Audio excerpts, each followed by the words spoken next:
Balake getting the first pick. Get 3, Pyro, get 3 with the Wade Kid putting on a clinic.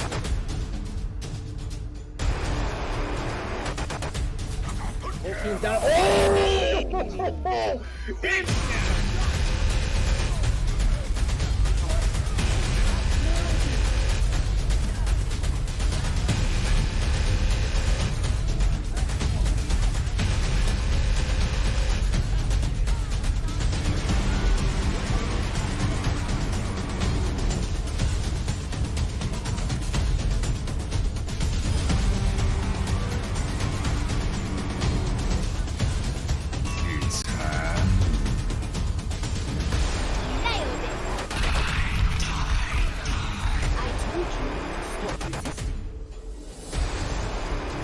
Experience tranquility.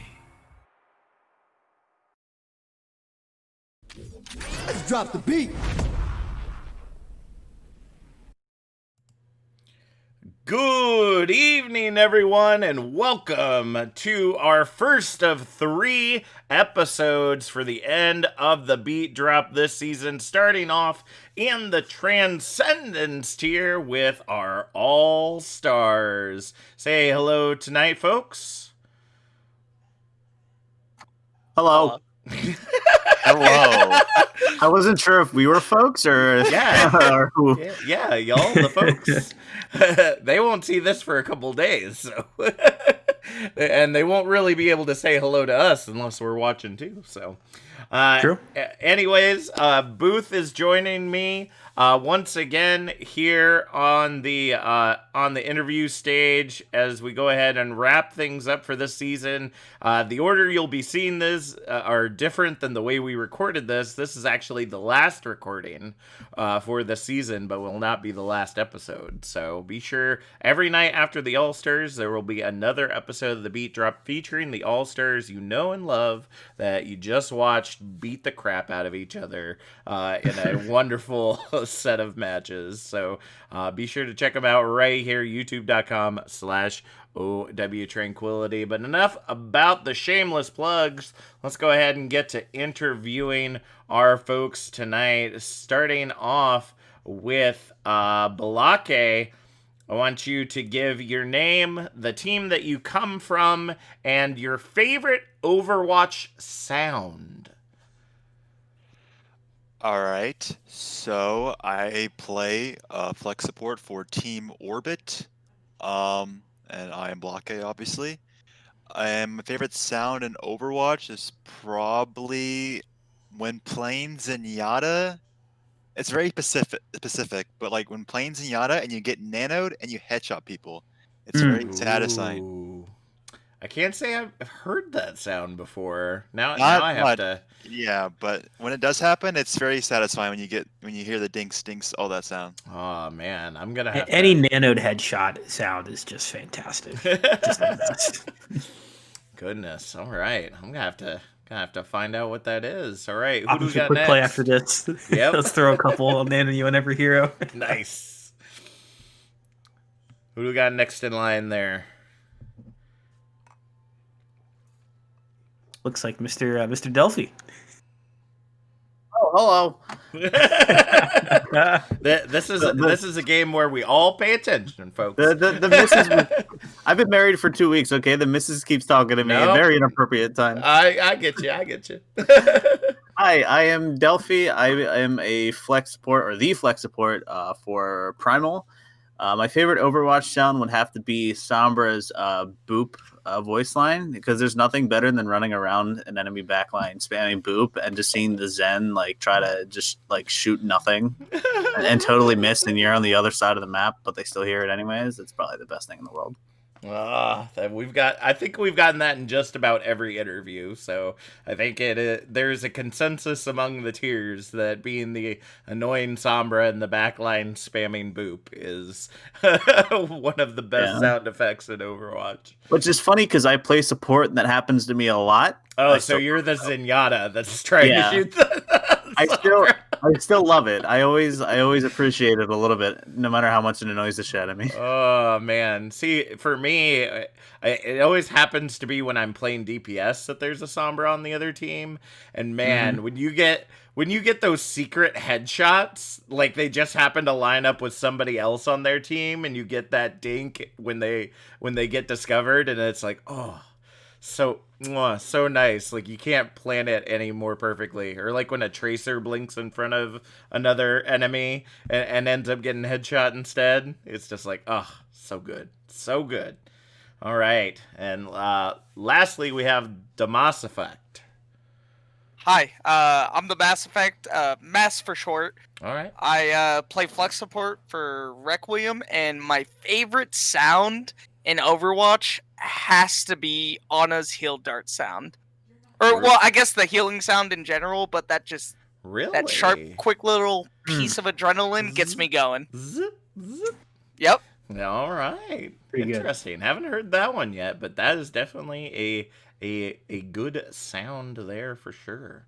All right, and of course we have to introduce the 17 other members that are not here with us tonight for various reasons. We know it gets kind of busy this time of year, so we won't hold it against you, except we totally will, because we'll be slamming you all night, folks. So coming from the Aurum side of the bracket, we have DeWaffle on tank for Team Tempo, as well as Prince Willie for Tempo on tank. Sebs from Requiem also on the tank lineup for Aurum's All-Star team. And then going to your supports, we have Kumo from Meta Rejects and Randy from Pogfish. DPS lineup has the Brad from Tempo, You Can't See Ghosts from Pogfish, and Dragon from Dirt. And then our flex player, Shinobu from Orbit, will finish up Aurum side. And for the Indigo side, we are missing the entire tank line. Yeeter from Pogfish, Graphics from Arctic, and Blur from Otaku Empire. Coming in for the supports, we have Tenzer from Tempo. DPS lineup is Pro Gamer 360 from Primal, Snipes from Requiem, and Mirage from Otaku Empire. I don't know where Mommy is. Excuse me, folks. It looks like I have a toddler awake mid-recording. And I guess they will And find them. I guess they're then rounding out Indigo. I think the last one we didn't get to mention was Pinhead will be on the flex role as a support player from the Good Which, Boys. funny enough, actually, as we've been doing these interviews, I don't think that's true. I think they were put in the order of tank support DPS, but then the person who got chosen last is the flex. Because I don't remember. Flex, I don't remember Shinobu and Pinhead being the flex players. Yep, because it happened at the end because a couple of our picks were kind of set for us, and somehow I got to snag Shinobu at the end. I know, and we were funny, blown away by the fact because I was just like double checking my list, and I'm like, wait a second, why is Shinobu still here? Yeah, I was back and forth on that too, and I because Booth and I actually were the ones that ended up drafting these two teams, and so you just kept stealing all my guys, and so I was like, crap, I'm trying to fill every role, and then I forgot that I picked the flex initially, like in the beginning, and so I didn't think that it would be an issue, and then I forgot that one team would have 4 DPS and one team would have 4 DPS, 4 support, yeah, and I was like, that's what I was going for, but I was just I was too wrapped up, I didn't see it. I'm waiting for that fifth map, that all DPS map. That's been my strat the whole time. We're winning that one. That one's guaranteed for us. You're stacking it then. I see. All right. Well, that is all the members of the Transcendence All-Stars. Of course, y'all already know that, but of course, we just wanted to introduce them one last time before we get into tonight. So our first question of the evening, every question, we're going to start with Balake and move our way down the list. And then I or Booth will be reading the responses from some of those that wanted to participate, but unfortunately were not able to make it here tonight. So, Booth, what is our first question to start things off? All right. Yeah. So our first one here, feel free to delve in as far as you guys want with this one. Go back to the first controller you picked up if you even want to. But we were interested in what's your history with gaming? Can be specific to Trank if you would like, or if you want to talk about kind of the journey that has gotten you to this point, games you've liked in the past, systems you've enjoyed, history with FPS, kind of whatever you guys want to talk about with it. So yeah, we'll start with Velake with that.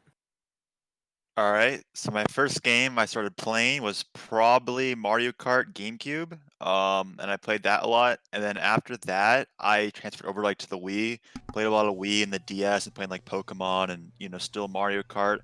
Eventually I got into the Xbox 360, playing games like Happy Wars, playing like some Call of Duty. Happy Wars? What? You never Oh wait, no, I played Happy Wars. I remember Happy Wars. Oh my Holy God. goodness. That game was so good. That was such a banger. So good. Pay to win, but super fun. And then I got an Xbox One, play with friends on that, played some Overwatch on Xbox One mostly, some Rainbow and other games obviously too. But I really enjoyed Overwatch and stuck to it, and I wanted to get a PC to play, take it more seriously and stuff. And I did that, and then joined the team eventually, and then the way I got into Trank was basically the team that I'm still on right now. We were in a league, and the league was like too low for us. We wanted to join like a higher league, like a 4K league. We joined Trank, and in season 4 last season as Rebellion, we joined, and yeah, that's how I got into Trank. Nice. All right. Right. Delphi, you're up next. Alrighty. So yeah, the first console I started with was the PS2 when it first came out back in 2000. I was 4 years old, and I grew up kind of playing games like Medal of Honor, Baldur's Gate, Dark Alliance 2 specifically, SSX Tricky, all those old school games. As I got older, I got a 360, played a ton of competitive Halo 3 around like the local community. There was a bunch of tournaments and stuff at local GameStops and things along those lines. And then a friend of mine that joined a lot of the communities with me and stuff actually ended up becoming number 2 in North America in terms of his Halo 3 stats. It was pretty cool. Wow. So we rolled a lot of the local area. As time went on, I think it was 10th grade, I built a gaming computer, saved up doing snow removal and stuff, and built a gaming computer and spent a lot of my time playing Battlefield 3, Team Fortress 2, Combat Arms, which is one that not a lot of people know about. It was a lot of fun to play back in the day. And then I was working at GameStop when Overwatch came out, and I got it for the Xbox One, tried it out. I was like, oh, this is fun. I looked at my score. I was like 30-2, and I was like, oh, I got 30 kills. I didn't realize that didn't mean like you had 30 final blows. You could have like tickled everybody and gotten gold elims. Whoa, so. look at my kill death ratio. It's amazing. I was flexing that too. I was like, yo, my KD is so great. And they're like, yeah, no, that's not that impressive. And I was like, damn. But yeah, so after that, I kind of got addicted to it, and I got it for PC, and I've been playing it since season 3. I was a hard stuck gold Junkrat one trick for about 20 seasons, and then eventually I started giving a shit about my rank, and I started grinding support. In one season, I went from 2,900 to 3,800 on Lucio and Ana solo queuing. Wow. The next season I peaked 4K. So in 2 seasons I went from being stuck at like 30 or 27 to 29 to peaking 4K in 2 seasons. And then after that I've just kind of been consistently around 37, 38ish. And I met actually a few Trank players on ladder who were talking about Trank, and I was like, that sounds fun. Like, let me add you, send me the Discord invite. I want to check it out. And yeah, that was right before this season started. I tried out for one team. It was Otaku Empire, back when Smugs was the coach.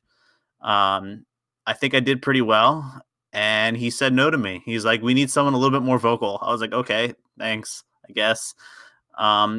Ouch. So yeah, I was like, screw this. Trans tier has an ego with all 4K players. Okay, I'm out. So I went and tried out for Nocturnal down in Discord as off tank, and I made it to the team. And that was back when they were on the Crypsis organization. Yep. So from there, Primal was in Crypsis with Nocturnal, and Primal ended up losing their flex support, and they knew I played a really good flex support, so I was just ended up brought up anyways without having to try out or anything like that. So yeah, that's kind of like the long end of how I ended up here. All right, and lastly we have Mass Effect. Yeah, I just want to say real quick, Delphi, I have a very similar experience to you. I'll get into it, but I feel you. I really do. But so basically growing up, my brother was the gamer, and I'd always like play on his PlayStation whenever I could, which wasn't very often, and I sucked.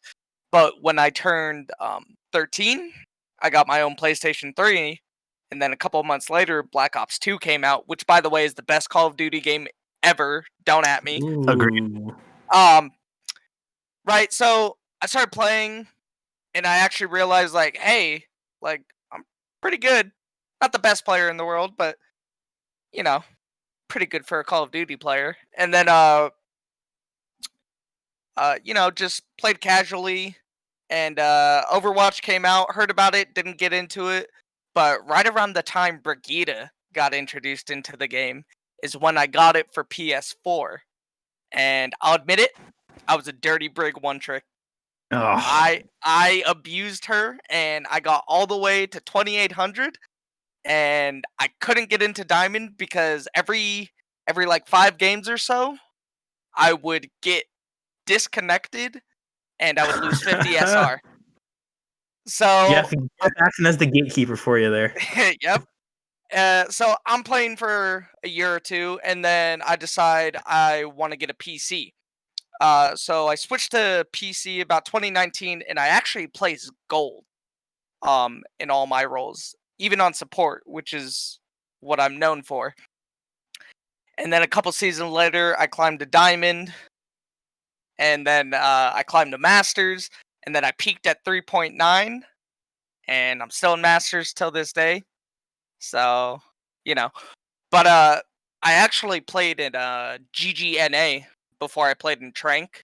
So I kind of had that I kind of realized the difference between ranked and actual structured competition.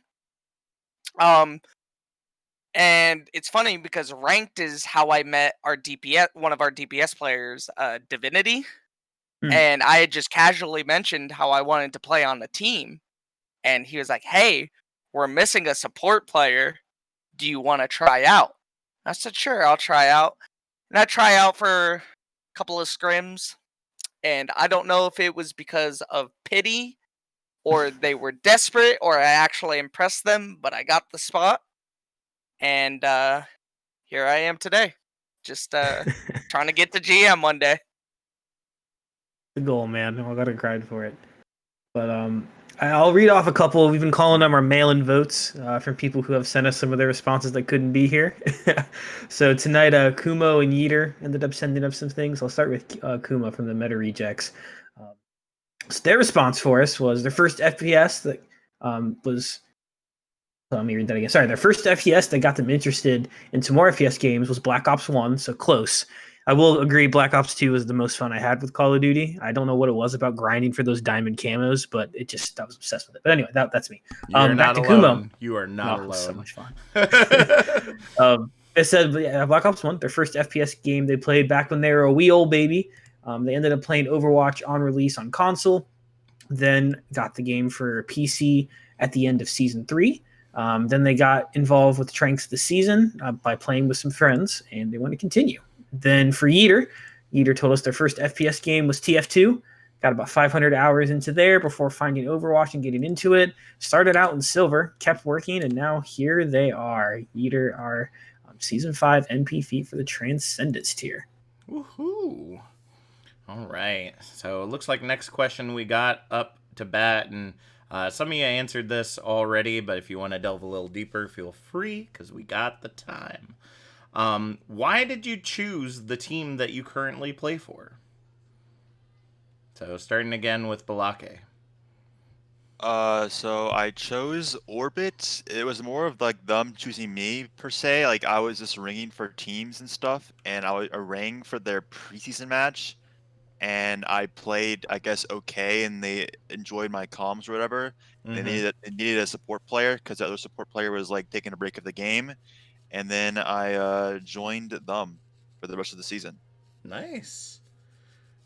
All right, Delphi, how about you? Yeah, I kind of already went into it a little bit, but I'll kind of reiterate. You know, I originally applied for Otaku as I actually think I applied for main support and played Lucio. And Smugs, who was the coach at the time, was like, "Yeah, you need to be more vocal." Which anyone on Primal can tell you, I'm pretty loud, especially mid game. It's just I was a little timid. It was my first tryout for any team ever, coming straight from ladder, zero scrim experience or anything. So I was a little timid. I wasn't sure the structure of a lot of these things. Gotcha. So I was like, I understand why he said I needed to be more vocal, but I just haven't. I wasn't out of my shell yet. But once he turned me down, you know, I was like, maybe I'm not good enough for this rank. And because I was 2 seasons into Masters, it was you know, it was all still fairly new to me. So I went and tried out for I went and tried out for off tank for Nocturnal, a Discord team, and ended up making it. Their Primal's flex support left, and I ended up getting moved up to flex support for Primal. Nice. And yeah, I've really enjoyed it. First season playing with the team, I didn't know anybody. I got voted captain after a week of joining, so I think that was pretty cool. All right. And Mass Effect. So yeah, like I stated, I ran into a Requiem player in ranked. Mentioned, I don't know how, but it just casually came up that I wanted to be a part of a team. And he offered me a tryout. And now that I'm thinking about it, it was more of a mutually beneficial, like, hey, we just so happen to find a guy who fits what we need, and he wants to do it too. So yeah, let's just do it. And yeah, but after a while, it kind of turned into like, oh, you know, like after everything we've been through, I actually kind of felt a part of the team. So that's how I got on Requiem. Awesome. All right. And then for our mail-in folks, we've got Kumo saying Meta Rejects was a team of friends, old teammates, plus a few new people I didn't know at the time. I was invited by some members from my old team named Havoc. And then a Yeeter says, I've been with Pogfish for like 8 months now. I've known some of the people on this team for a year. We're all really good friends, and I love that about the team. So how about that? Well, we're all glad that y'all found your way here. It's always interesting to see the paths that people took to get to tranquility. It's always such an interesting subject for sure. And then, of course, we can't be talking about our All Stars without talking about improvement. So, Booth, what is our last question for this section? Yeah. So for this one, you guys can be as vague as you would like. If you want to get into specifics, you can. But we're curious. How do you think you've improved the most this season?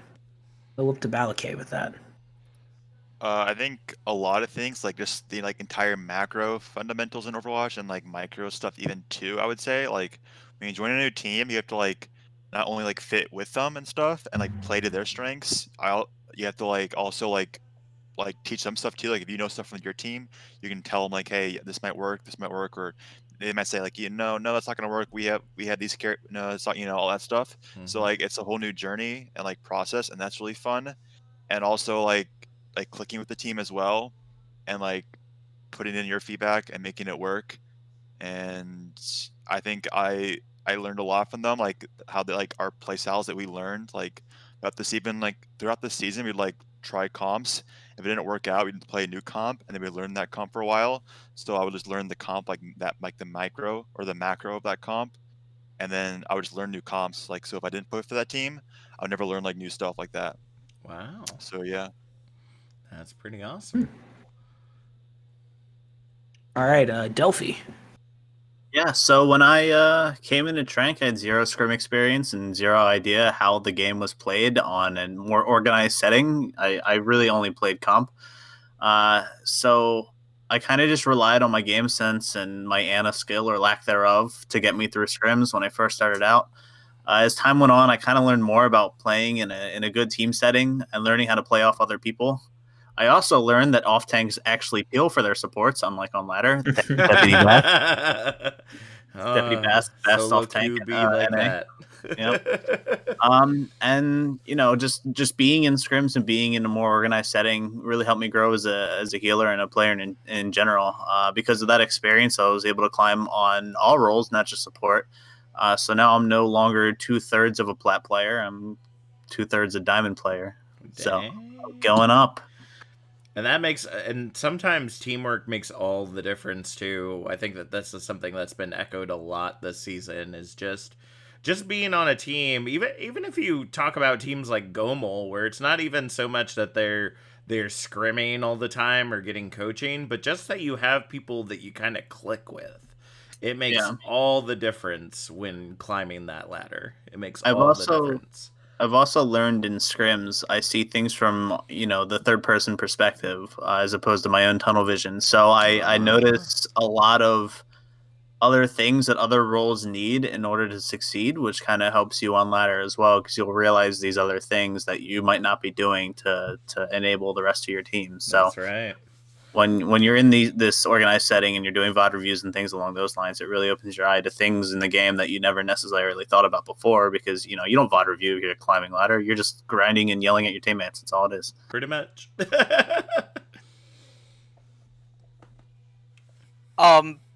Well, I gotta say again, I think me and Delphi are twins, because when he said that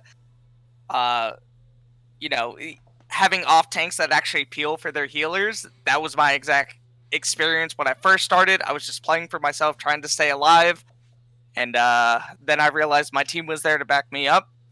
So I would say my team play is just phenomenally better now.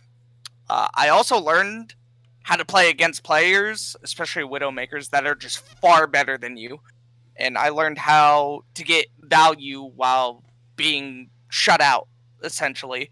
I also learned that even if you're not the better team, when you're going up against, let's say, like Tempo, you could still try and out-mechanic your opponent and still get a lot of value from that and even win. Basically, what I'm trying to say is work with what you have and don't try and work with what you don't have. That's right.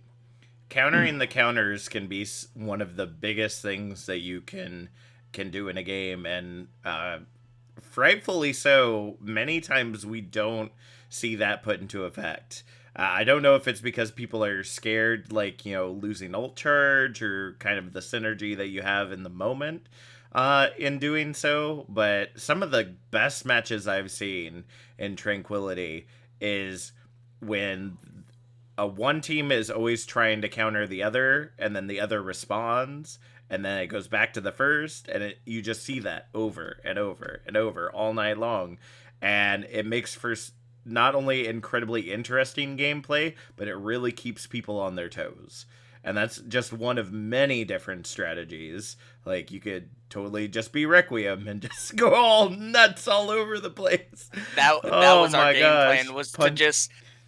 Go ahead. We had so many roster changes, it's not even funny, so we just had to rely on playing what we're good at. Gotcha. Going the every man for himself, hopefully we get it kind of thing. See what sticks. Yeah, absolutely. Well, we do a buddy system, but you got it pretty close. Yeah, that was, oh man, watching y'all's first feature match with Good Boys. I was like, what is this Overwatch? Because if it's not, it really should be Overwatch, because this is amazing. All right, Booth, who do we have for our ride-ins? Kumo and Yeeter, what did they say? All right. So for Kumo, back on the Meta Rejects, they said they've been trying to have a lot more fun while playing the game and not taking everything so seriously, and they really think that Trank helped them out with that quite a bit. Which again is always something I think we kind of forget is that this is again a video game, and Yep. video games are supposed to be fun. No. But it's hard to balance that between the competitive mindset sometimes, and that's one of my favorite parts about Trank. I mean, we don't have like a prize pool that you're playing for, so if you lose, all right, you might have to wait a couple of months till you play again, but it's not like it's people trying to get their rent money out Yeah. playing these tournaments. Exactly. And then from Yeeter, they said the season was weird for them. Started out really well with Pogfest. They didn't lose a map for all of stage one, but things did go pretty south after that. He says that he thinks it's largely his fault. So in a way, he thinks he ended up actually getting worse throughout the season. But with the playoffs, and by the end of the season, felt like they came back pretty well. So a pretty big roller coaster for them. Yeah, and I think that that's something that we always need to think about is that the mental game is always um, a big part of the play style as well. So if you're like really stressed out about something, you might not be playing at your best. And we've seen that a couple of times during the playoffs this season where teams that we thought essentially were unbeatable just getting absolutely dragged through the mud. Like, and just could not understand why. And that mental game has a huge impact on how even just having a crappy day can change how you play that night. So, Yeater, hope you're doing a lot better now. Whatever was going on in your life that could have been impacting your play style, but don't be hard on yourself. Like Booth has said a couple times now, it's just a game. So we're just looking to have some fun around here. All right, so that's going to finish up our first section, and now we're going to move on to our next section, which we've coined the Chonkers, because they're the biggest of the best here in the All-Stars, and so we are also going to find out what makes them so amazing, or lack thereof, on some of these. So we're going to go ahead and switch on over to our spreadsheet as, well, actually, this is technically the first time y'all will be seeing it, but we've done it every other night so far. And basically what we're going to do is we're going to excuse a helicopter from the nearby hospital, if you hear that on mic. As you see, we have a spreadsheet right here of every member of the Transcendence Tier All-Stars team.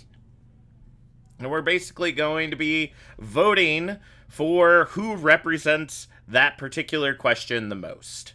And you get to watch us tally it all up. We've had some very close ones so far. So with so few votes on this, it's going to be interesting to see where they all lie. So starting off again with Balake and moving our way down, our first question is, who is the biggest feeder on the All-Stars team? Okay, so I feel bad though now saying this though, but I want to give an honorable mention to Yeeter, only because I don't get why in the not grand finals, but when they played Tempo, they played Monkey Rhine against like a Torme. I just doesn't make any sense. I'm assuming he's the IGL, so like I'm just curious what their thought process is that. I don't know if it's like maybe Scrim experience has been working. I'm just really confused about that. But my go-to feeder is probably Pinhead. I think the community has. I don't think he's actually like a feeder, but I think Lucio players like Kumo has to be like, up there too. Maybe Pinhead. They're just so fast and they get like carried away sometimes to do like crazy plays. And I think last season too, he had like a stigma to like him like flanking or whatever, or doing like he's like a fan favorite in the community and stuff. So he'll do like funny plays and stuff. And I think he likes that about himself. Like he thrives to be that still. I think honestly though, like I don't think he's actually like that like crazy of a feeder. Like I think like this season in Good Boys, like he played really well. He didn't like play Lucio and flank. Like he played a lot of Mercy for their fair player. So like he wasn't like actual a feeder, but I think because of the stigma he portrays, I guess, in our Tranquility community, I'm gonna give it to Pinhead. All right. Very detailed answer, but necessary nonetheless, going with what Balake believes the community would say. So let's see if they're in agreement. Delphi, what about you? Who's the biggest feeder of all the All-Stars? So I actually couldn't narrow it down to one person, so I was able to narrow it down to two. The first one is also Pinhead for pretty much the same reasons. As a fellow Reddit Lucio, I would be on the list, but I mainly play Anna and Trank. But yeah, so that's kind of why I chose him for the most part. But also, I gotta give it to Pro Gamer 360 from my own team, because so often when we're playing Far Mercy, we're like, all right, we're gonna go off Pro's damage and we're gonna do some stuff. And then I look over and Pro's in their spawn with our Mercy, and our front line is getting trampled. And we're like, what are you doing? So our coach ended up calling them the Pro Adventures, because he likes to go on little adventures and takes our Mercy. So, all right, well, yeah. I need you to pick one. If I had to pick one, and this is no bias, I'd have to pick Pro, because there's so many times where we can't capitalize on his damage because it's on a different map. Hashtag Pro Adventures. All right. Mass, how about you? This is a moment of humility for me. I gotta say it's me. Definitely in those early on games, you know, I was dying a lot. I was the first to die. That should never happen when you're on support. Mm-hmm. And I'm different now. I'm a better man. But yeah, I gotta say, biggest feeder goes to me. Very well. All right, looking at our mail-in votes, we have Kumo, who votes for themselves. I will only super jump as Mercy to go into the enemy backline for a res. So that's the only time they do it, apparently. And then Yeeter votes for Randy. And I can't type numbers, apparently. Because he spends all our scrims in the other team's spawn. So, that leaves us with a 5-way tie, Booth. So I'm gonna have to. Boy. You're gonna have to decide which one of these folks is a bigger feeder. So we have Kumo, Randy, Mass Effect, Pro Gamer, and Pinhead. So all right, I rolled a 1d5 and it gave me a 1. So whoever was at the first one you said. So Kumo. Kumo. Very well. If that's what it takes, that is how we will decide. So Kumo, in a very narrow margin with 4 other people, you have found your way to be the biggest feeder of the All-Stars, and congratulations. Congrats on that one. We will see. I mean, this is actually happening post the All-Stars match, so tell us, folks, did it become true? Was Kumo Probably. the biggest feeder? We'll find out. Probably. All right. I like their odds. Yeah, there you go. All right. So next question, starting again with Balake. Who do you feel is the biggest carry on the All-Stars team? So switching it around there. All right, I'm gonna say it has to be the Brad from the Tempo team. I think like throughout the grand finals, like Good Boys like would send like a ball and Stormer on him a lot, and they clearly needed someone to go off him. Also, like when like looking at their comps they play, he'll play like a soldier, like when they play Brawl, or, like play like the weirdest heroes, and his team just like trusts him to carry them or do like the weirdest flanks. So like I think they know like he's like their like carrying away, like they're like they trust him and stuff, so they're gonna play around him. Also, like when they play against Pogfish too, like he was playing really well in the Widow 1v1s and stuff, and like he would like kill a lot, especially on like Hanamura. Like he would clutch and just like sit on the catwalk. Also, like against Good Boys on Hanamura, like he'd play Widow, sit on the catwalk. His Torb's like phenomenal. He's just like all around like a good player, and like if you play against him, like you have to send someone to go for him, or if not, he'll just like click all the heads. All right, you cut out for me in the beginning just a little bit. Can you repeat who that was?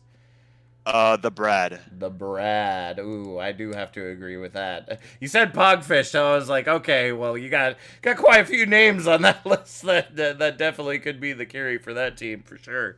All right, moving on. Delphi, how about you? Who is the biggest carry of the All-Stars? I'm still trying to get to know a ton of the people, so I probably am just like, my opinion might just be wrong, but I think a name that I see come up a lot is Blur from Otaku.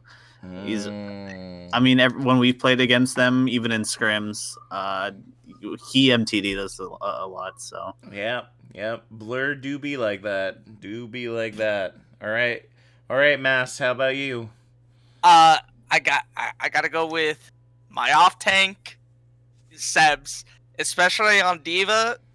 I've never seen a better off tank player in all my years of ranked experience, and that's a little bit of a biased answer. I'll admit it, but yeah, no, I think he's one of the biggest carries, and on our team, he was one of the biggest assets we had. All right, and Yeeter votes in. I don't have an answer for this one. There are a lot of really good players. So helpful, Oh, Yeeter. Appreciate it. boo. Boo. You have to pick someone. All right, so that leaves us, Booth, with you being the tiebreaker once again. A decision has to be made. So we either have Sebs, the Brad, or Blur for this final one. So you got 1d3 inbound. all right. And it is a 1. All right, so Sebs, I guess, gets it thanks to the D3. Congratulations. Will Sebs be the best carry of the All-Stars? Well, you all already know. Let us know in the chat how that ended up going down. All right, Booth, you got the next couple. So what's our next one? Yeah, all right. Our next question for you guys then is who has the biggest PMA, positive mental attitude, for those other Transcendence Tier players who don't have fun playing the game and don't know what that means? Yeah, we'll start back at the top again with that. All right, so obviously I'm not in I don't like hear other people's comms, so this is like completely biased. But Shinobu on Orbit, I think as Orbit stage 1, we went things were going really well. We were 4-0ing teams. We lost the middle rejects, but all the other games were really good. And then stage 2, things went downhill and stuff, and we were losing games. We were losing scrims a lot of times, but he would always after scrims, sometimes he would tilt or not calm, and throughout the scrim he would say, hey calm, say something, winnable. Or he would be after the scrim, he would type in the in Discord, and it's saying, hey, we're okay guys, we got this. He would always stay positive and stuff, so I'm gonna give it to Shinobu. All right. Nice. Shinobu with our first vote. Alrighty, I guess it's my turn. I'd have to agree on Shinobu. You know, I set up a lot of scrims for Primal, and towards the end of the season, we did scrim Orbit a good amount of times. And every time I had to set up a scrim with Shinobu, he was honestly just a pleasure to talk to, just in general. You know, we had a lot of times where pros borrowed internet from the McDonald's next door would go out, and we would have to pause, and they wouldn't tilt. And he was very understanding about stuff like that. And even just during off season, setting up trials and stuff, because I'm kind of just going around playing DPS and trials just to see what happens. Even though I don't plan on leaving the team anyways. You know, it's just nice talking to him. He seems like he's always really positive about things and super understanding. You know, I've played with a few other people on Trank, and all very good people, but it seems like they get annoyed easily in some of the instances where we've had problems in scrims and stuff. But I can't say I've had that experience with Shinobu, so nice. That's my pick. All right. Well, once again, I gotta go with my man Sebs. I don't really know Shinobu. I'm sure he's a great guy and he has some good PMA, but I don't know if this is a known fact, but Requiem had some serious mental problems. A lot of infighting, and more than you would think a team would have. And Sebs was the only one who never tilted, never yelled. He'd be the one to break up the infighting. Guy's young. He's 18, and he's the manager too. And the whole time, just kept a positive mental attitude about things. And I would actually like to make an argument that having PMA under extreme conditions rather than having PMA under neutral conditions is worth more. I just want to put that out there. True. I can definitely concur with that. All right, and Booth, what do we have there for the mail-in votes? All right. So from Yeeter, we had a response that said, "My teammate and brother, for those that don't know, you can't see ghosts for sure. He said that his mental is incredibly strong." All right, all those votes going in for the Orem side, so going to see a lot of good PMA, I guess, for Orem. But I knew what I was doing. yeah, so but the biggest vote did go to Shinobu, with 2 votes for the Orem side for positive mental attitude. So congratulations, Shinobu, on that one. Booth, what do we got next? All right. Our next question for you guys is, out of all the All-Stars, who would be the best duo partner? We'll start up again at the top. So it has to be probably like obviously like, is it one person or like picking 2 people, right? Or Nope, picking you're two- So That's whoever you would one. want to duo with. Yeah. Oh, okay. So I'm gonna actually go with Yeeter. I think I mean Pogfish is obviously like a top team, so is Tempo, but like like Yeeter, obviously I'm pretty sure like he's the IGL on that team. His comms are really good. Obviously that they like there's like scrim results and stuff. They're like a top team. They win games, and based off even like he's kind of hard on himself too. Like when he told him like his responses and stuff. So he's a good guy, and he's a high ranked player, and yeah, main tank. So I can't go wrong with him. Not at all. All right, Delphi. All right, there's only one person I duo with in Trank, and it's Orsted GDH. But they folded, so he's not in here. So I'd probably have to say I would want to play with Pinhead, I think, because every team needs a really good Lucio, and you can't rely on some of these ladder Lucios. And I know he would be reliable in screwing up their backline, and I'll heal him from across the map. So that's probably So he feeds. You'll make sure he stays alive long enough to keep feeding. yeah, it's my job. As a fellow Lucio player, I understand it. So So I actually thought this question meant which 2 All-Stars you would put together to be a duo. So I picked Sebs and the Brad because I actually scrimmed with the Brad one time on his team, and the guy was insane. But I know I got to pick one, and for the sake of shaking things up, I'm gonna go with the Brad. He's a main tank player, is he not? Oh, DPS. No, I believe. DPS. Oh, he's a. Oh, well then I'm thinking about someone else. That's embarrassing. Sure, I'll say the Brad. I'll pocket him. I'll mercy pocket him. I mean, still gotta get still free need SR DPS somehow, to win man. games. So, all right. So People in ranked always just seem to forget that you can't just like. I don't know if it's just my diamond games, but like if there's some DPS that's getting mercy pocketed, they just get pissed off that your one DPS can't deal with it. They kind of forget that it's 2 people. Yep. Like I don't know. It's Okay, 2 sorry, people. I always find it funny when I'm up against like an Ash Widow or an Ash Mercy, and I'm like a lone Ash, and my team's like, why can't you take care of that Ash? And it's like, I wonder. I wonder why I'm having such a hard time taking care of this Ash. That can do. I think my DPS should just get better, Forehead. Yeah, Exactly. Yeah. That's pretty much what I get told. It's like, that's just get probably the better, best solution. just get good at the game, man. It's like, okay, whatever you say. All right, so I guess I'm the defining factor here. So, Yeeter, the Brad, and Pinhead. Now, as you all may know, I'm a flex. We have the mail-in vote too. Mail-in vote. Oh, that's right. We do have the mail-in vote. Where's the mail-in vote go? So we have a mail-in vote from Yeeter, and it's not going to help us at all. It's actually they voted for Ghost again. So now we have a 4th person in the running. Oh goodness. Ah man.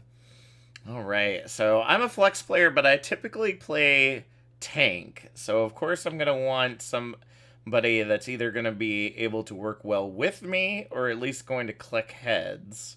So if Pinhead's going to be in the enemy backline, that's not going to help me. I won't be able to stay alive with them unless I'm also in the enemy backline, which happens sometimes. I could duo with Yeeter, but I'm usually the main tank.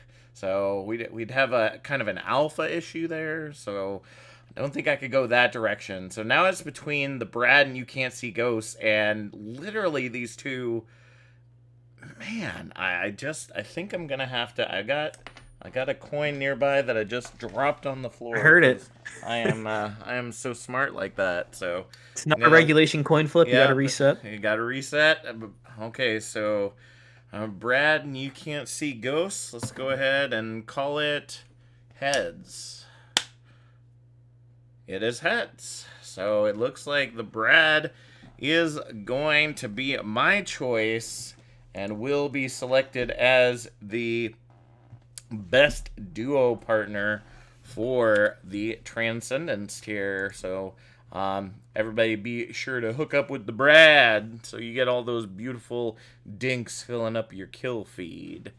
And that leaves us with one remaining one. The most important question that you all in the audience can let us know if it ended up coming true. Balake, starting with you once again. Which member of the All-Stars will receive the largest percentage of teabags in the All-Stars match? I think, like the feeder question, I think Pinhead. I think he's going to play Lucio. He's going to flank. Like I said, he's a fan favorite in this community. Everyone knows Pinhead. Yep. Everyone's gonna go for him, hunt him down, and once they kill him, it's gonna happen. And he's gonna do it back to. And if it doesn't happen, he'll do it to someone else. Start drama, and then it's gonna be all. It's gonna start like a chain, and it's gonna be bad. So I'm gonna definitely go with Pinhead. Damned if you do, damned if you don't for Pinhead. It looks like. All right, Delphi, how about you? So I had one person down, but Balake has some really good points. I originally put down Pro Gamer because he's very vocal in all chat when he's memeing, which is pretty much going to be the whole entire All-Star game. Yep. And I know I teabag him every chance I get, even when he's on my team. So if he gets swept, he's getting bagged. But if Pinhead's coming at me on the Lucio and I sleep him and I kill him, it's gonna I gotta give him the bag. It's just I respect the Lucio, but damned if I don't teabag it. So I'm gonna change my vote from Pro to probably Pinhead because I don't teabag Pro often because he's on my team. So that's unfortunate. Why can't our teammates just die more often so we can teabag them? Jeez. Hey, sometimes I might let them die just to. Exactly. You have all you the can power. Control this. You have the power. All right, Mass. How about you? My vote's got to go to Snipes from Requiem. This man has balls of steel. He would play Widowmaker into full dive. Oh my gosh. And get value. So I gotta say, if someone kills Snipes, especially an enemy Widowmaker, they earn that teabag, and they're probably gonna give it to him. All right, and going to our mail-in votes, it looks like Kumo votes Mirage with a smiley face. And then for Yeeter, definitely either of my teammates, Ghost or Randy, been waiting a while to teabag him. And since we have so few votes, I'm going to allow it this time. We'll go ahead and give multiples. So 1 to Ghost and 1 to Randy. But the people have already chosen the one to receive the most teabags is indeed from the good boys, Pinhead. So Pinhead, you better have had watched out in that backline because the bags be coming. Or I guess have already come at this point. Man, time travel's weird, folks. So, I just realized that Pinhead's on my All-Star team, so I can't teabag him when he Reddits me because he's not going to Reddit me, but I'll teabag him anyways. There you go. See, what you need to do is just have just end up having like a Transcendence All-Star agreement that when Pinhead dies, everybody just gets on the Pinhead at the end. The 11 people stop that way everybody has the opportunity, just in case. Gentleman's agreement. Gentleman's agreement. It's like, oh, Pinhead's in the kill feed. Where's the body? All right, there we go. All right, back to the action.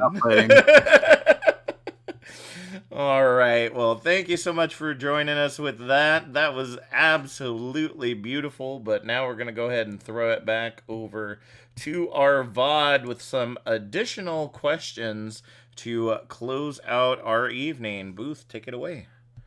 All right. Yes. So we're gonna look back here a little bit, think about some season 5 moments, and then we're also gonna ask you to look forward and think about some possible season 6 moments. Before we get there, we would like all of you, if you could, to give us your favorite memory from season 5.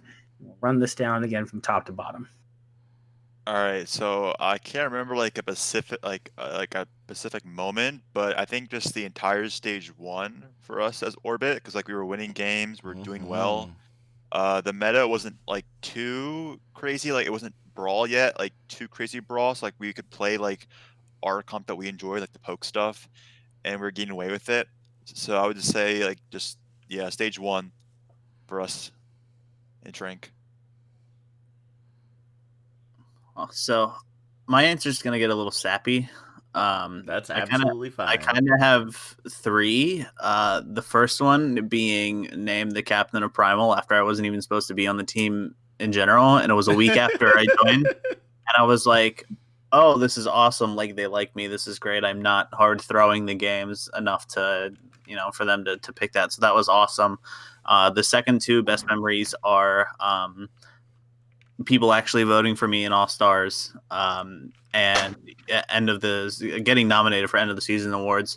This is my first season. I came in here thinking I was just a mediocre Ana, and I think I did some cool stuff this season, and the fact that was recognized, and people got to know me in Trank and stuff like that, and ended up helping me get nominated for EOS and getting me into All-Stars is really cool in my first season in Trank. Like, I hardly know any of these people, and they're recognizing that. So that's like the thing I'm gonna pull the most from season 5. So all right.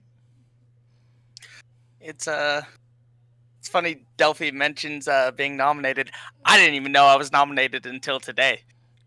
Which is crazy. Yeah, I didn't know. This was the Yeti asked me, he's like, hey, are you gonna be there? I was like, what are you talking about, dude?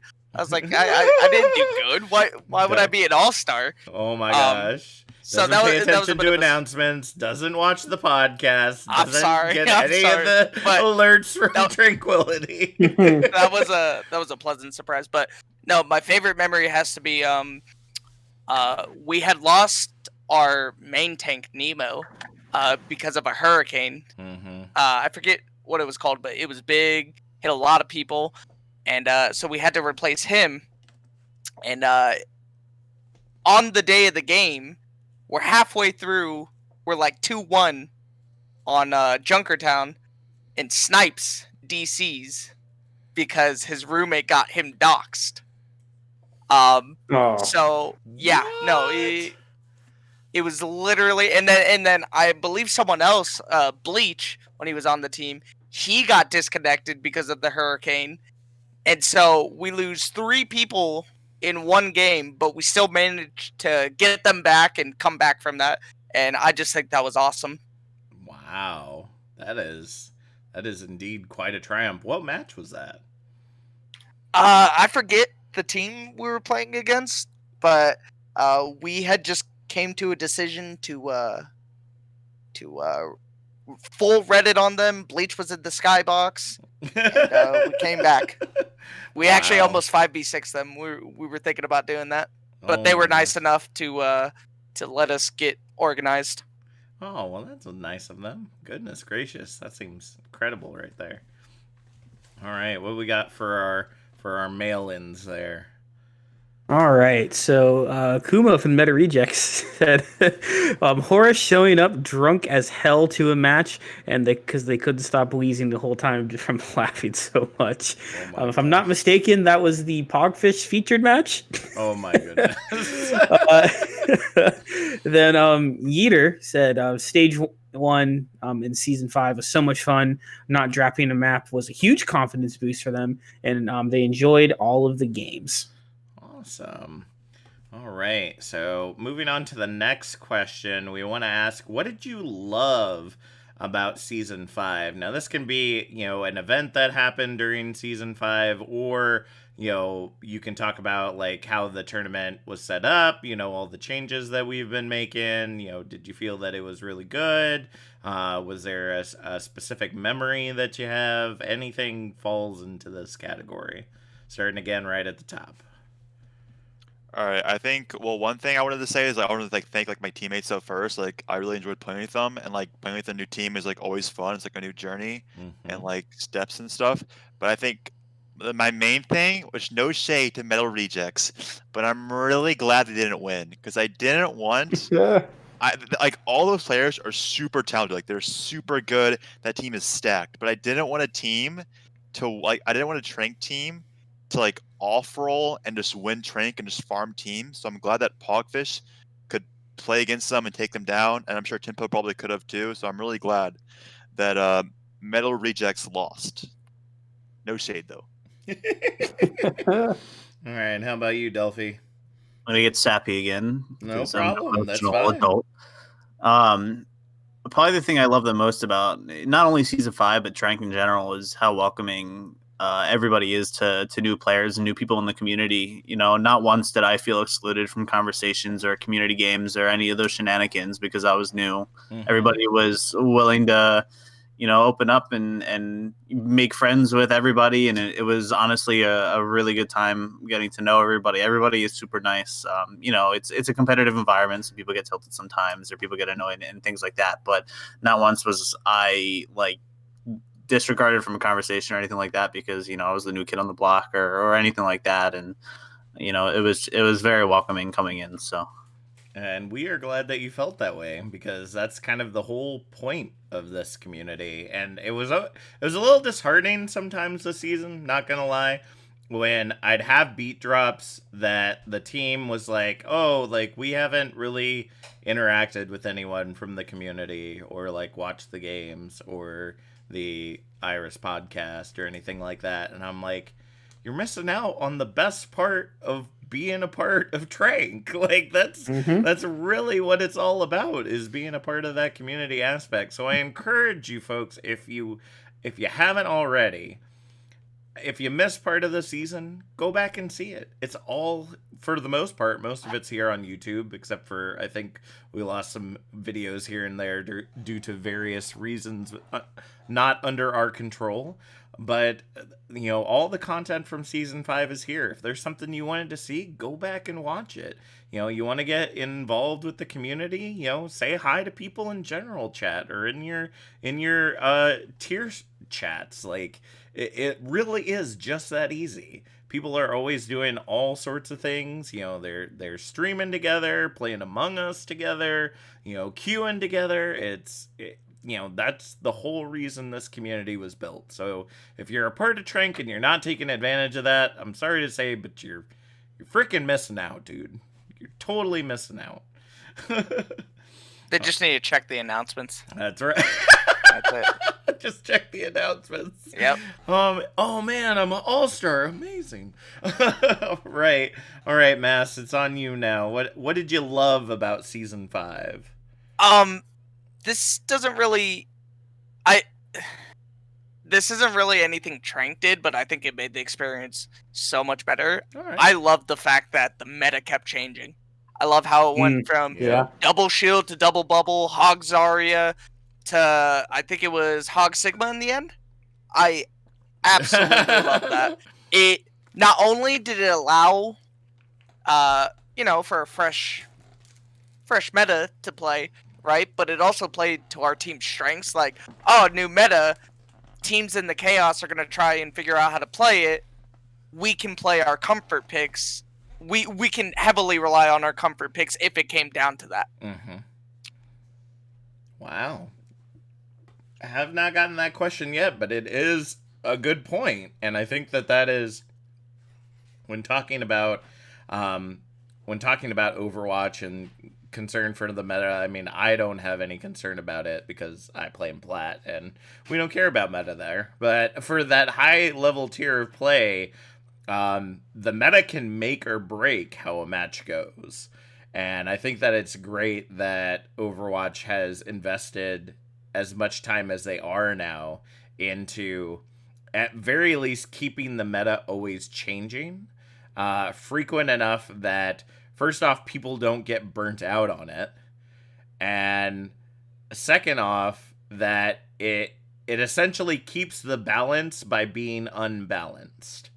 So, like, these couple weeks, these characters are maybe just a little bit more powerful than the rest. So it allows those players to really shine on those characters. And then a couple weeks later, things get changed. Other heroes get buffed or nerfed or whatnot. It shifts the meta all over again. And then, it's like everybody gets to enjoy the game a little bit more depending on what's going on for that week. I found that to be very similar with the hero bans that they did last year and into the beginning of this year, because I thought that was so great. You don't see nearly as many one tricks anymore, or if you do, it's forcing them out of that bubble so that they can try the other freaking 30 heroes in the game. Like, every hero has their own thing that makes them really fun to play, and so I don't get the hate with hero bans, honestly. I don't either. Like, I loved it. It was a lot of fun. If your hero was banned, oh well, wait a week. Yeah, wait a week, play something else. Like, or play arcade, for crying out loud. Like, you don't even have to play competitive. But it really changed the way the game is played, and I think that Overwatch is doing an incredibly good job of trying to keep kind of the meta on its toes, so that the rest of us can continue to enjoy it. But like I said, I'm in plat. I mean, you can probably win with frickin' Ball Winston or some Ball Zarya is a lot of what I've been seeing lately. Weird enough in Platinum, don't know why, but it works. It apparently works. And Ryan. Balls are, yeah, getting some disruption dive. Like, yeah, pretty much. Like, I have no idea how it keeps working, but it keeps working. That was a decent strat, like with Doomfist and like Sombra a while back. Like, before the Element Mystic Hackfist kind of thing went through with the Reinhardt, you could play the ball with that on a couple of maps. There was one scrim, Primal Scrim, where we ran Orisa Ball with Genji, Ashe, Mercy, and Ana, and basically we would just pull with the Orisa. The ball would pile drive the pull. The Ashe would dino it with the Mercy pocket. The Genji would dash through it, and the Ana would anti-nade it, and it would just be like a 6-man team wipe every time. Holy crap! But they get close, and your team's dead. So it didn't really my gosh, that was my team in Trank Season 3's kind of comp we would run, because we didn't want to run goats at all. Well, mostly because we just hated it. But we had our flex tank was very good at wrecking ball, so we would run that comp a lot. And back when Smirk was our that's when Smirk's first time in the community. He was our Ana player, and our whole goal was just him to get anti-nades with like map geometries and try to get as many snipes in as we could. Watching those CarQ videos to get the perfect angle. Oh my! Whatever map was on, he'd have the CarQ video up on the other monitor. Hop over, check the angle real quick. I had to go back in. Wow, that is absolutely incredible. I have to say, what's going on in experimental right now are definitely going to help out with that. If I don't have to hit Reinhardt's head on accident a million times to try to get an anti-nade off, that'll be fun. It happens to the best of us, honestly. It's just always that like half an inch that I didn't throw it higher every time, but hopefully that makes it in. I think that's going to make a huge difference when it comes to team fights, not ending up wasting it on your teammates at full health by taking out the enemy. So that one huge. change is going to get me to 4-1. There you go. There you go. That one thing. That one change is going to rise my SR up. All right. So for our mail-ins for this one, we have Kumo saying what they loved about Season 5 was being able to play with old teammates. They were some of my favorite people I ever played with. Aww. And then Yeater says, I love the playoffs. Even though we lost, competitive games are always the most fun. And I mean, Pogfish's record also isn't something to scoff at either. Like, they lost one match the entire season, and then they lost in the semifinals. Or no, lost. Well, yeah, the semifinals, because Transcendence didn't have 2 brackets. So that's nothing to scoff at. at all. Like that's pretty impressive, I would say anyway. But looks like we'll go ahead and move on to our next one there. Booth, what we got? All right, so this is one I'm excited about here to hear for you guys. So what's one thing you're looking forward to here, whether that's in the off season or in season 6, but basically with just your future here in Overwatch? And then we'll work our way back down again. Probably just improving as a player. Hopefully getting my SR up. Scrimming more. Maybe scrimming higher to higher level. I also want to mention, shout out to Supernova and Lightspeed and Orbit. Hopefully they do like with the new tiers changing and stuff, SR wise. They're gonna pop off and like hopefully win Trank next season. Easy. They're gonna get like top 3 spots. Orbit 1, Supernova 2, SP 3, whatever. It's super easy. I think it's good for the community and stuff. All the changes and stuff for Trans tier, and should be pretty hyped. So yeah. Well, the biggest thing I look forward to in the off season is I can take a break from grinding support, because I was grinding only support for like 3 or 4 months, and it can get a little stale sometimes. So I ended up duoing DPS with Orsted a lot. But I'm looking forward to trying to bring up some of my other roles to a little bit of a higher SR. So you might actually see me throwing on other roles next season other than support. So Hey. you never know. Get that flex yeah. going. Right, with the new Trank changes, Primal might need to change up some of their like some of the players might need to change roles or something. So you might see me, miss some heads on Widow. You never know. Hey, it happens to the best of us. All right, how about you, Mass? In the off season, I'm just looking forward to getting to GM. Hopefully, finally for the first time. I think I can do it. And for Overwatch overall, and maybe this is a bit ambitious of me, but maybe before the next season, Overwatch 2 coming out. Drop a bunch of new heroes. Why you gotta keep throwing out lies like that, Mass? Our start date for the season's precariously paced very close to when BlizzCon's supposed to be. It's almost like that was thought of. Is there, I mean, if it happens after the preseason, I don't know. It's a question we haven't answered yet. So if I remember right from they're talking about it last year, it's pretty much the same competitive client, right? Like if you have, at least unless they've changed anything, regardless if you had 1 or 2, it still should be the same competitive game. Whatever changes they say go forward should go across both. Well, just because they said that in the release they said doesn't that mean then. it'll be I don't that know way if in it's the still, game. So Exactly. that's the question we'll have to wait on, and honestly, a lot of questions we'd have to wait on because we have no idea if they're making any changes to competitive going into Overwatch 2. So, and I think that's why all the admins have been pretty tight-lipped about how we'll deal with that, because very similar to how 222 came out, like we don't know until it happens. We don't know what it looks like. So no point in really trying to speculate, right? Exactly. So we wait till it drops, and then we'll look into it. So anything else you wanted to add in there, Mass? No, I'm good. All right. And then for our mail-ins there, Booth. That's okay. So from Kumo, they said that they're not really sure if they'll stay and try to find a new team. They're not sure if they're going to have enough time for that, or if they're going to look to move on with some more people from the meta rejects. Then Yeater said season 6 is going to be great. They think PogChamps have a great chance of winning, and they're really looking forward to it. I just love the fact that you just called them PogChamps instead of Pogfish. Did I say PogChamps? You said PogChamps. That's actually I know it's actually their Discord team name. That's why. That's it. Oh, that makes a lot of sense. It's been a long day, man. It's been a long day. No worries. All right, so last question for the evening before we start eating people out of here. Starting at the top again with Balake. What is one match from this last season you would want to replay?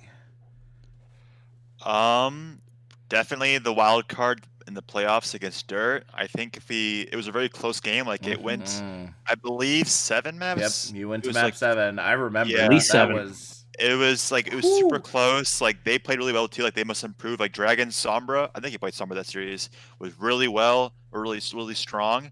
I think if we win that series, obviously Mass Effect, you might be like, no, it's not gonna happen. But I think we beat Requiem in the semis, or semis, and then or no, not the semis, but the quarters, and then we Yep. play against the good boys. I think we can maybe beat them too. So I think if we beat Dirt in that match, I think we go to the finals, honestly, or buy us enough time for the meta to change, and we play well. So it's really unfortunate, but I think if we beat Dirt, I think we can go far. Obviously, beating Tempo and Pogfish is a tough task because they're just really Yes. high. They're really good teams, both of them. But I think, yeah, definitely, I think we can beat Dirt if we have another chance. Yeah, I think Dirt right before the finals or the playoffs happened, they ended up having a couple of changes to their roster that really locked them down pretty well, and that was not a run any of us thought was gonna happen. So Yeah, props to them. that was definitely interesting. How about you, Delphi? So I'd have to go with our wild card game as well against Twilight Foxes. Mm-hmm. That was another 7 map game, 4-3 on them. There was a little bit of unlucky stuff that happened in the middle of the game with their internet and some issues on their end. But overall, I think they just played better. A few weeks before the first week of stage 2, we 4-0'd them, so I think they got to a lot of our players' heads.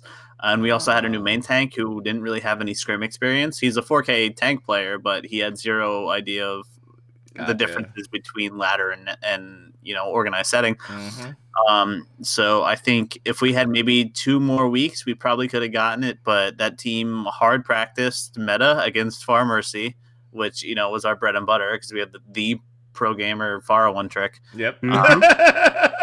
So once they shut that down, we kind of didn't know what to do. So it was like we were kind of scrambled. We had a new main tank. We really weren't prepared for it. We were going, a few of us were going into it with a little bit of a chip on our shoulder because we 4-0'd them the first week of stage 2. So I think if we maybe had 2 more weeks of preparation, it would have been better. It was a really close game. That team's just goated, and they were just better overall. All right. How about you, Mass? I would say the game against Tempo. That was a very personal game for a lot of us because one of their members used to be a part of Requiem. And looking back, I feel like had we invested in Divinity's Echo a little bit more against them, I think we could have taken it because I know it was like 3-1 in the end, but every map was close. Yeah. It wasn't like we were just like getting rolled. Every map was close. They just happened to come out on top, and they're a good team. I mean, oh yeah, very few people took maps off them this season. So I feel like had we made a few adjustments, we could have been on top. All right. But that's just a theory, a game theory. I love it. All right. Don't dox us, YouTube, please. All right. Going into our mail-ins, Kumo also says their game against Pogfish. I don't know why. I wish we won, but I'm pretty sure that was the game. Horace was drunk, but I made someone join my Minecraft server in the end, so happy face. I remember that. I was producing that game, and during one of the pauses, there was kind of a pause going on because somebody was trying to catch a legendary in Pixelmon. So I was watching the chat during that. That was fun to watch. That is ridiculous. And Yeeter, of course, I can't say that I'm surprised that they chose this one, and it was their match in the playoffs versus Tempo. I still think about all the small things I could have done just a little better that would have made us win. And Yeeter, I'll say it again: don't be so hard on yourself, fam. Like that was another 7-map match, if I remember correctly. Like you all took it to the limit. And it just happens. It happens sometimes. So I think you all played incredibly well. Yeah, there probably could have been small things you could have done to make it a little bit better, but you played your hearts out, and that's all that really matters in the end.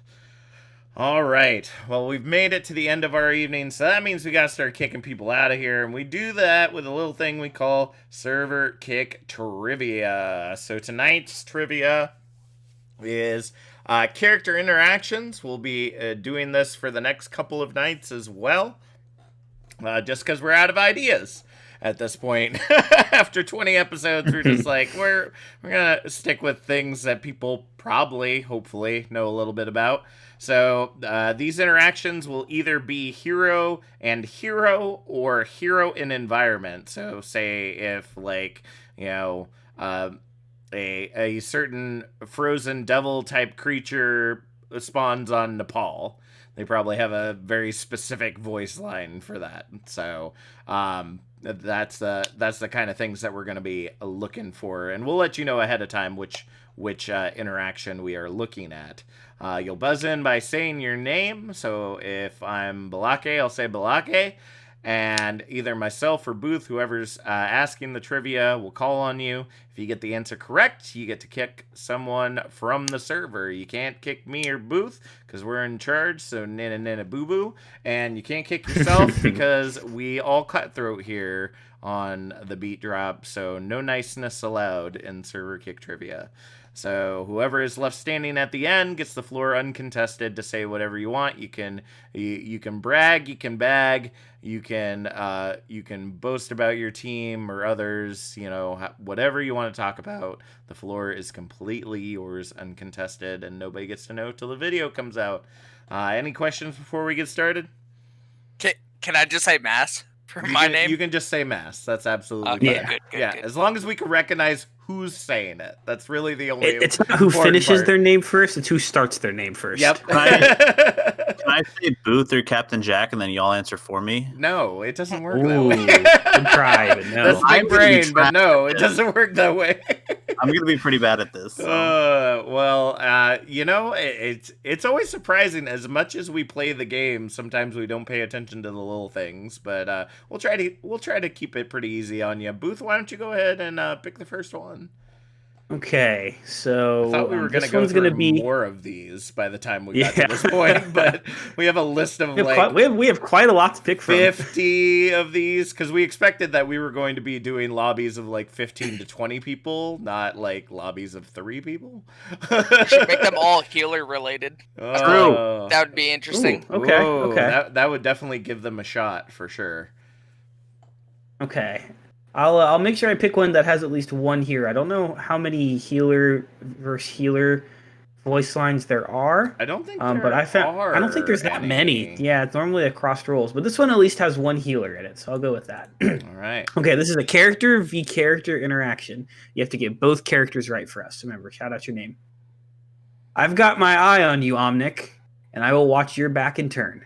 Delphi. That's Delphi. Yes. It is Zarya and Zenyatta. That is correct. Zarya Jam. and Zenyatta. All right, now you get to decide who gets kicked here in the server. Is it Well- going to be Balake or the Mass Effect? Well, Moss and I are on the same team for All-Stars, so I'm sorry, Balake. It's a little biased. I'm sorry. I feel really bad. The Orem representative getting removed at the beginning. I feel really bad about doing this, to be honest. Well, GG's. God bless. GG's. All right. GG's. So, Balake, do you have any last words before we send you on your way? I appreciate you guys and the training server, and it's very fun. And yeah, good luck, Orbit. All right. Thank you, Balake, for joining us. And we just want to remind you, every planet has its own unique gravitic pull in respects to a point in space. mass. And your orbit will take at least one more season to come back here again. All right. So we are Oh, you down. actually that kicked wasn't them a from the line? server? No, that wasn't a line. That was Oh, I thought that was we something prepare Sigma would we say, and I prepare was like, oh, I'm special ready. salty kick messages for you. that was just me. That's I just why wrote you that. should totally watch every other BeatDrop to see all the salty kick messages we've made for everyone. I apologize. I messed it up. I didn't all realize right. you'll actually kick them from the. I didn't Yeah. realize I'll actually kick him from the server. Why I do you thought it was think- just Oh, a yeah. voice No, chat. we- Damn. Do you No. see if you look Yeeted on out of look at the look at the online side? There's not that many people in here that aren't hosts. It's Yep. just you two. That was a hard We yeet. You're like, we nope. literally Uh-huh. invite people in here. They do the interview, and then we kick them right out. right out. All right, so we are down to the final two, which means I have to choose a line, and as we said, there are so many to choose from. The question is, how easy do I want to make it? We got a lot of good ones we can go through here. That is true. Hmm. You know what? I'm gonna do this one. I just want to see. Oh, what, yeah. What happens? Yeah. I just Yeah. want to see what happens because I almost this is picked an that one. interesting one. I think my quantum stabilizer is on the fritz. I was about to say the same thing. Spooky. This is a Delphi? character and character interaction. Delphi. Delphi. Do I have a timer? Nope. Awesome. I mean, preferably we would like you to do it quickly, but And I'll look it up. it's I think it's Tracer and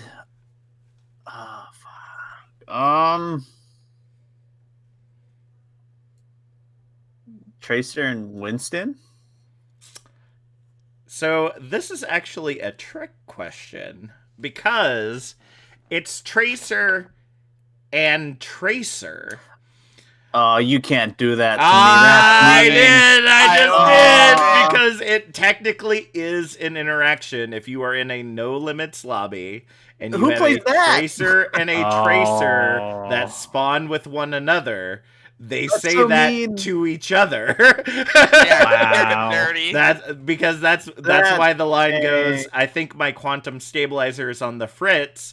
And then the other tracer says, I was about to say the same thing. Spooky. I know in lore Man. Winston made the thing, so Yeah. like See, I that's- figured, jeez, that was dirty. I'm Damn. sorry. I'm You sorry. feel better. I had to give you two a really good one for this one. So we've been saving that one.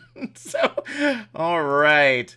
Well, Delphi, you took your shot, but it did not land. That Gingu blade coming right at you to kick you out of here. Any last words before we send you on your way? Yeah. Subscribe to my YouTube channel, CK Productions. We're almost at 124,000 subscribers. Nice.